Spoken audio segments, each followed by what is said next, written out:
Hello, Hello. back again. Yep. Finally, Yeah. after how long? Maybe like a year. A year. Year-long hiatus from shooting the breeze. A year-long hiatus.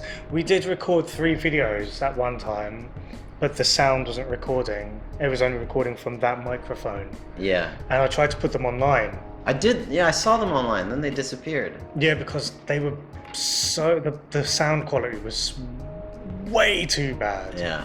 And there was some good material on it. Yeah. I don't remember what it was, but I think it was after I came from Vietnam. Well- After I came back from Vietnam. speaking of, Yeah. How fitting. yeah.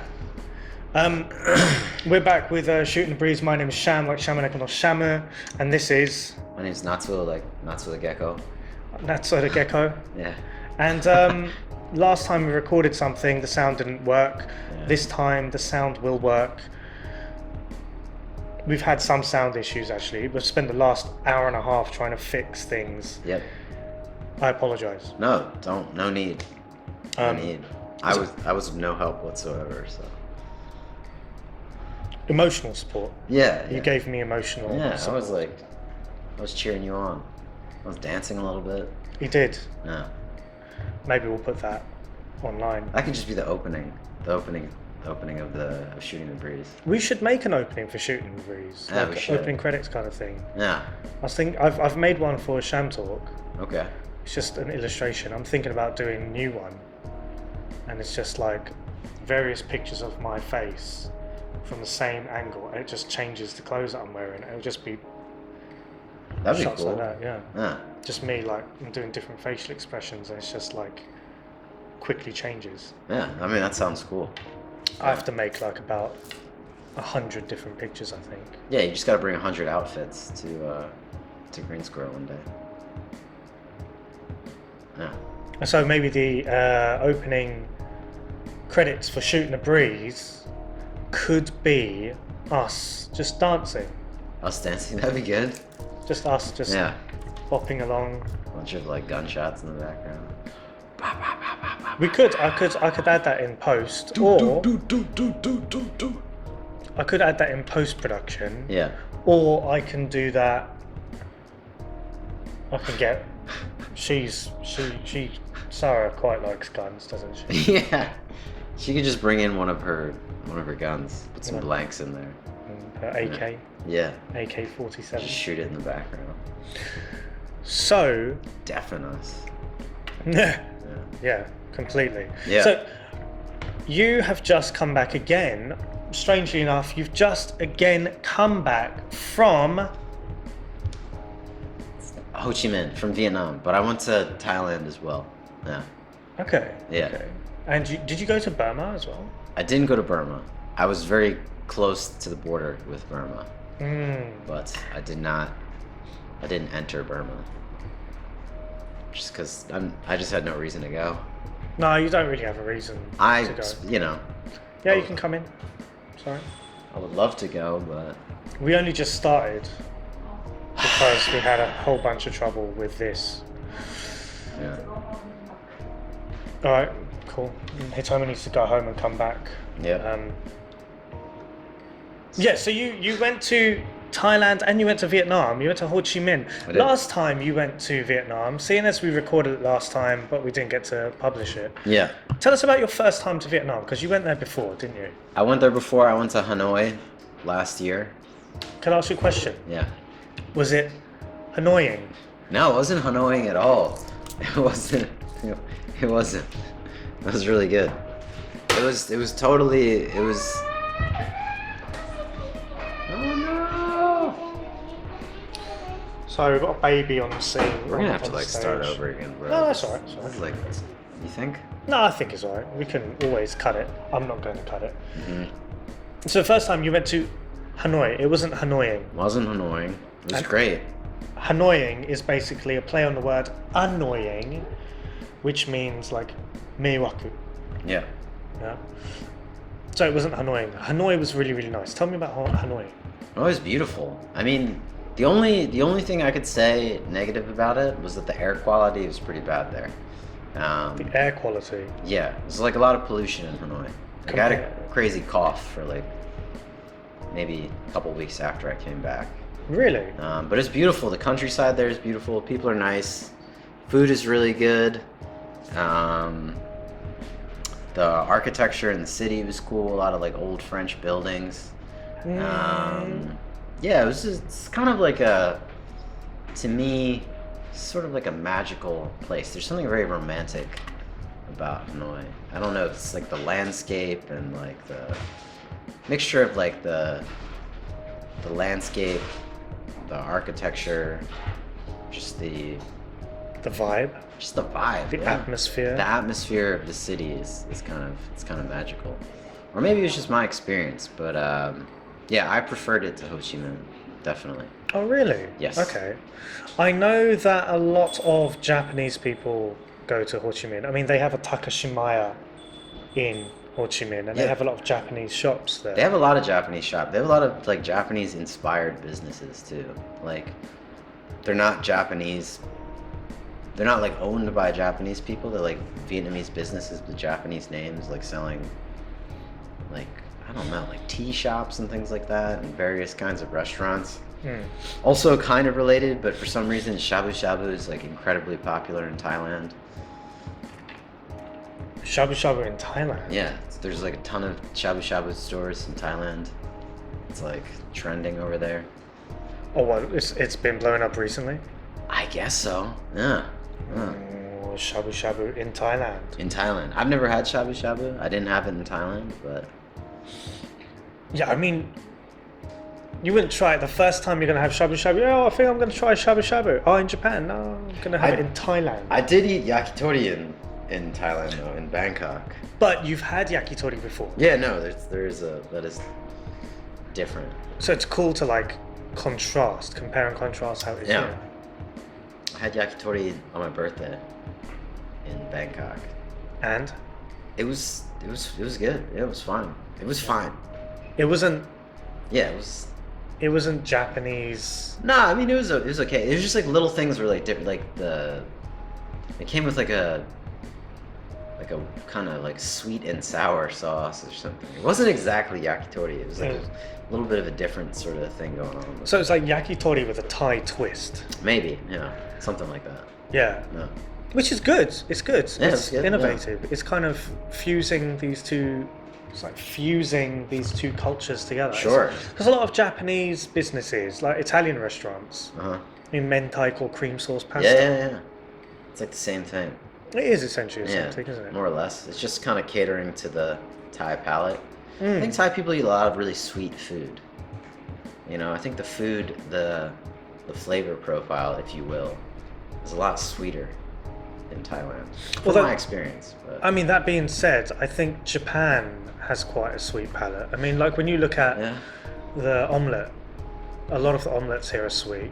Sure. And you look at like the teriyaki sauce. Teriyaki is very sweet. Yeah. That's true. But it's even sweeter. Yeah. It's even sweeter in Thailand. I don't know if it's something to do with like warmer climates or something, but I found that in like really warm places, people tend to eat very sweet things. Like I don't know, I feel like in the Middle East, like teas and stuff like that will be like incredibly sweet. Yeah, but what about Okinawa? Okinawa? Because Okinawa, they're I don't know what they eat there. Their specialty Goya is champuru. Goya champuru, right? And It's Goya really is- sweet, right? No, it's... Isn't it? I thought it's like sweet and bitter. Like that's the... I think Goya champuru, some parts are sweet. So the omelette, again, the egg, I think is sweet. Egg is sweet, yeah, it's really sweet. But it's offset by the bitterness of the bitter gourd, yeah? Yeah. The Goya. Do you like Goya champuru? I do, actually. I don't like it. I don't like bitter things. Yeah. And so the Goya part of Goya champuru should be the worst part. But I like the way it balances. Yeah, the contrast. Yeah, the I do. bitterness and the I do sweetness. quite like that. I don't like it, man. I don't get it. You don't get it? I don't really see the appeal. I know I'm probably like the minority here. Like most people like, Goya champuru, but I don't really like it. It's just too bitter for me. It's like too bitter and then too sweet. It's just I never like really want to eat it. I think that's kind of the same thought I have with grapefruit juice. Grapefruit juice? I hate grapefruit juice. Grapefruit juice. What about like grapefruit juice with like club soda in it or something? No, sparkling. No. No? Which is strange because I can eat grapefruit flavored things. So you have the jelly, like the royal jelly in convenience stores or like in supermarkets. They have that jelly energy drink or jelly vitamin drink. I feel like grapefruit is a very popular like flavoring agent in Japan. Like Aquarius is like grapefruit flavored, right? Is it? I think so. I feel like there's a lot of grapefruit flavored things in Japan, more so than in the United States. Yeah, and I mean I liked it, but I can't eat grapefruit. Just can't straight up? Straight up, I with can't like do a it. spoon? No, mate. Yeah, I mean, who's really doing that, you know? Like, it's not like that popular, right? I mean... Of all the citrus fruits, grapefruit has got to be the weakest. Do you think so? Yeah. Not in Japan, though, is it? Because I guess, yeah, maybe not. I don't know, though. I think, yeah, but just grapefruit as a flavor in other things, yeah, maybe strong. But grapefruit as just by itself, like just eating it as a fruit, come on, like. I want to hear your opinion at this point. Let us know what you think in the comment section below. Yeah. Grapefruit, yes or no? Grapefruit, do you think it's big in Japan? Grapefruit, do you like to eat grapefruit just as it is? Dude, we might have to disable the comments on this one because it's probably going to get really heated. I think it is. Try and be respectful in the comments, you know? No negative words, no negative... No foul language. Yeah, please. It's just grapefruit. I'm sorry. So it's not just grapefruit, obviously. Yeah. We love grapefruit. Yeah, what's your favorite citrus, though? All right, do you know what? This is good, dude. I'm going to say... Yeah. I mean, it's gone from you talking about Hanoi. It was supposed to be you talking about your trip. Who cares about Hanoi? This is way more important. I'm going to say that yuzu. Yuzu? Yeah, or amanatsu. What? Amanatsu. I don't know what amanatsu. Amanatsu is there's so many different citrus. Yeah, do you know what? I need to find out what. Yuzu's good, man. But you don't just like eat yuzu. No, you don't. You don't do that. Amanatsu is a kind of yellow citrus fruit, it was discovered in 1935 in Tsukumi, Oita. It was discovered in 1935. Like lemons, lime, like grapefruits. They've been going on for. No, I feel like those were like they were recent discoveries. No, they're not discovered. I feel like those are fruits that were. Like you breed animals. I don't know what the equivalent word is for grow plant. No, well, you grow. Yeah, of course you grow them, but like to harvest. No, you breed you breed in animals and like you create certain breeds, right? Oh, but okay, they do so the it's same thing with like fruits, right? Like crossbreeding. Yeah, like I think lemons weren't like modern lemons are different from like traditional lemons. Yeah, from like the heirloom lemon. You know, this is like. Millennial lemons. Yeah, no, there's Gen Z lemons. There's a difference because there's so many different kinds of citrus fruits, and they're like been crossbreeded to create different like kinds of citrus. Which is what today's podcast is about. Just the history of citrus. Of fruit. Apparently, just talking about fruit. So natsu mikan. It's called amanatsu, or kawano natsu daidai. And I like it as a juice. And it's not my favorite. Of course, it's not a favorite citrus fruit. That'd be silly. But. My God, you did just ask you what your favorite citrus. To be fair. Yeah. But I mean, this juice, it kind of tastes similar to grapefruit juice, but it's not as bitter. I'm having such a deja vu right now. And I don't know if it's because we've had this specific conversation or we've just had so many inane conversations. I think every time we speak together, it's deja vu. I think every time. Haven't we spoken about this before? Yeah. In the yakitori place. Yeah. That used to be in Komae, now it's closed down, I think. They had this amanatsu juice, and I used to always get it from there. It was absolutely lovely. But I think yuzu, just for, and not just to eat, because there aren't a lot of citrus fruits you just eat. Right? Sure. There aren't a lot of them. Yeah, I mean, I guess, it's kind of, just like oranges or clementines, mikan. I think mikan, alright, if they're being just to eat. Tangerines. As it is, mikan, tangerines, yeah. Yeah, but citrus is like, it's like herbs, right? like you can't. It's difficult to say what your favorite one is because they all have such different roles in your life. Like oranges, you just eat them straight up, or you can just like eat an orange slice, or like mikan or tangerine or clementines, which all might be the same thing. I don't know. They're just like small little orangey fruits that you eat. And then there's lemons, which you wouldn't eat, but imagine a life without lemon juice. Like, come on, that's not a life that I want to live. Or like limes. Oh, limes, yeah. You know, it's like you're not gonna just eat a lime, but it obviously has an important place. Especially in like Thai cooking as well, yeah. Thai cooking, Southeast Asian food. They do use a lot of lime. Yuzu. Yeah. All right. Look. So basically, if I'm just eating a fruit, I'll 100% I'll choose mikan. Sure. Yeah. Even over other fruit, like not just eating a citrus fruit, just any fruit. Even any fruit. You're choosing mikan over any other fruit. Yeah, mostly because like I don't need a knife to get to it. Yeah. Because there's usually a lot of like hard geezers by the mikan stand, and I have to get a knife to get to them. Yeah. Give me my mikan! Get out of here! Yeah. Geezers. A lot of these old geezers. Geezers is I don't know if you use it in America. I think geezer is just geezer. We do, but it means something totally different. in England. In London, it just means an old man. Oh, well, it means the same thing though. Yeah, it just means an old man. Okay. Yeah, so I think it means the same in American. I thought a geezer, the implication was like it was like a certain kind of. It's like an older man, but not necessarily like a elderly man, right? It's like I thought it's like an older man, yeah. Oji-san, like Kind of. Yeah. But like a kind of. It's like Oji-san from the ends, from the neighborhood. Yeah, right? but you don't have to. It's not a negative comment. No, it's just like a. Right, Yeah. right, geez. You can say it to your mates. You are geezer. Yeah. Look at the size of you. You look like a brick shithouse, geezer. So, just eating mikan. You don't need a knife to cut it. Like kiwi, you need to cut it in half first and then spoon it maybe. Mango, you definitely need to de-stone it. Mango is like a whole. But mango is my ordeal. favorite fruit ever. Yeah, Mango's I think 100%. people love mango. Yeah. Mango juice, mango lassi, mango sticky rice, the Thai dessert. Sure, yeah. Absolutely amazing. I don't really do mango that much, you know. Yeah, mango then. You better get some mango blood. I think a lot of people feel that way. Yeah. So, alright, look, mikan, just to eat. But for seasoning, Yeah. I think yuzu is the one. Yuzu kosho? Yuzu is good. Chicken? Yuzu kosho chicken? So, I think lemon, just straight up lemon, has more. it's versatile, yeah? It's versatile. I don't know. I guess it just depends on the cuisine, you know? I think lemons are very versatile. Yeah, lemons are they're the most like. Is that true though?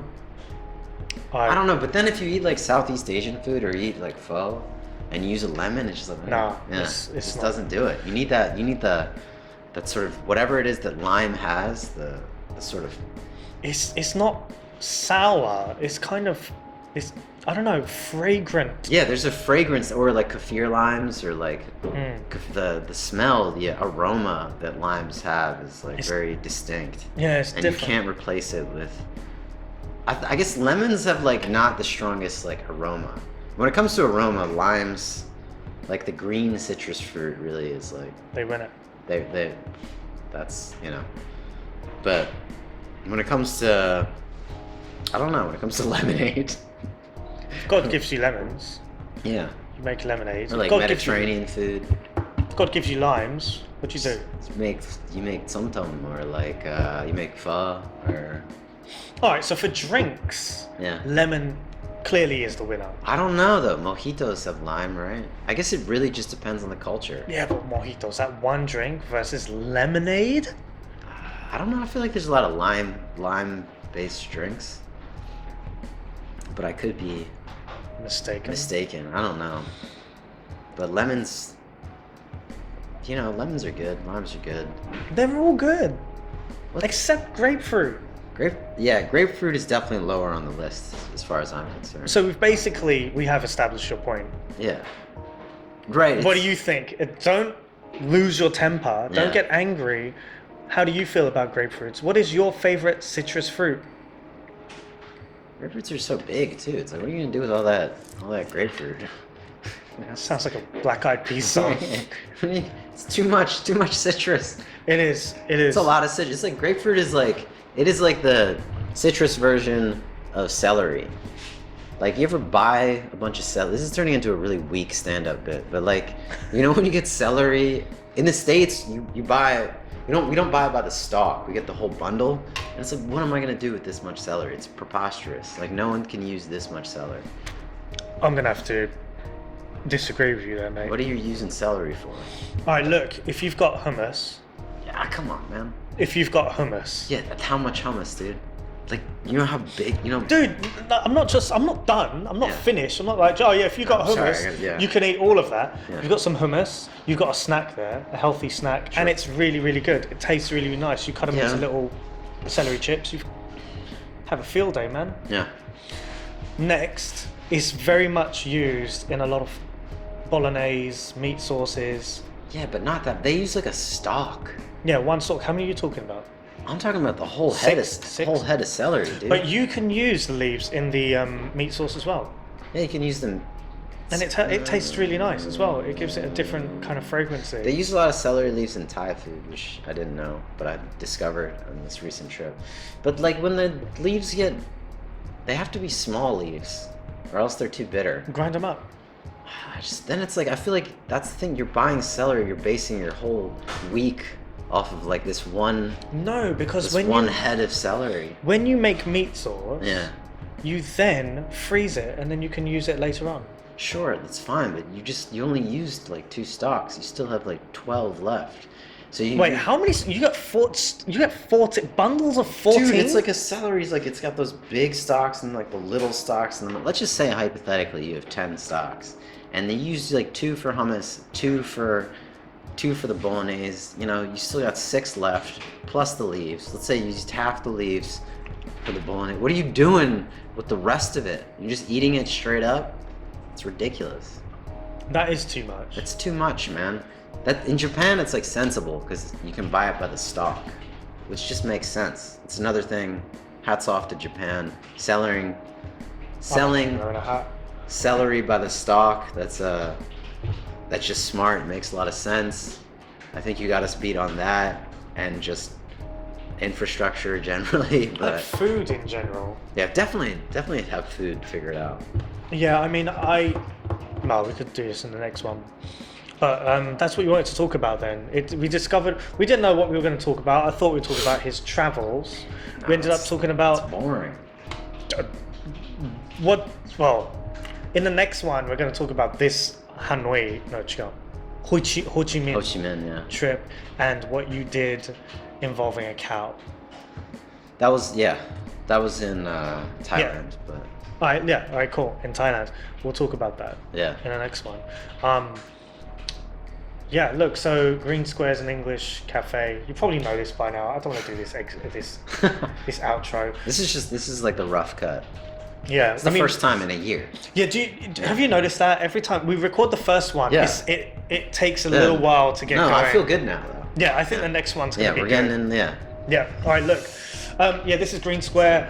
It's an English school cafe. You can have a lot of conversations. And it's very exciting because we've been making our own textbooks, and they're coming along really, really well. Yeah. The business textbook, the travel textbook hasn't even been started yet. I don't know why I mentioned it. You can talk about produce as well. You could talk about produce if you are an agricultural student, which we did get an agricultural student recently. Yeah. If you're watching, hats off to you, milady.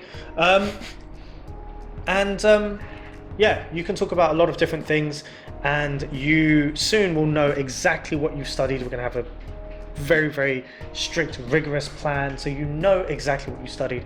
Come and join us, because we have some pretty fun conversations. Yeah. Yeah. All right, we'll see you in the next one.